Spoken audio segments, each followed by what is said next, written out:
Yeah. And so all of a sudden, we have our end of year board meeting a year and a half ago.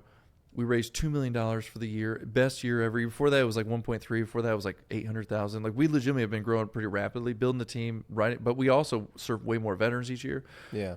And we're coming off that. And I'm like, okay, Nashville's growing too fast. We need to own a place. And I want a 24-hour art center anyway, so we could help veterans all the time. And there's this church I really love. I told them in the board meeting, I said, there's this church I've been wanting, I've been researching, I've been looking at, but I don't know if it'll be for sale, and we probably can't afford it. But I want the board to know I'm going to start looking for a place for us to live, not rent. And they said, go. And so that Tuesday, that was a Saturday board meeting. Tuesday, there was a for sale sign on the church. And I called the guy instantly, said, tell me everything. So you said Saturday? Saturday was my board meeting where I told the board about it. Okay. And saying, by like, Tuesday, there was a for sale sign Tuesday on for there. sale sign. I called the guy, and he said, hey, actually, it's already been under contract because it was on those websites for like a week. He's like, I just had an extra sign. I threw it down just in case. He said, there is an issue, though. Developers can't redevelop it. It's zoned for housing, and they're trying to redevelop it so they can make money off it. And I don't think it's going to happen. So I love what you're trying to do.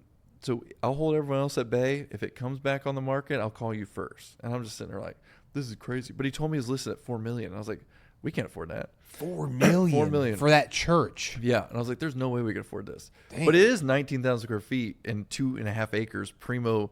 Legitimately, you see it from the interstate. It's 10 minutes from downtown Nashville. You can't even get a tall and skinny sometimes. A new one for $3 million. Or $4 million. It's crazy around here now.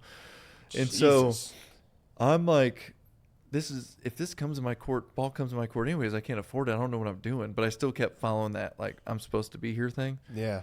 Friday rolls around. Guy calls me, says, hey, ball's in your court. He's like, it's open. I was like, oh my gosh. I don't know how we're going to pay now for I this. have to actually do this. I have to try for it. So I said, screw it. I need to see inside of it because I haven't seen inside of it. It's been abandoned since 2017. It could be a crap hole. And so I say, okay, let's meet tomorrow if you can. And he said, cool, I can't do mornings. Let's meet at 4 p.m.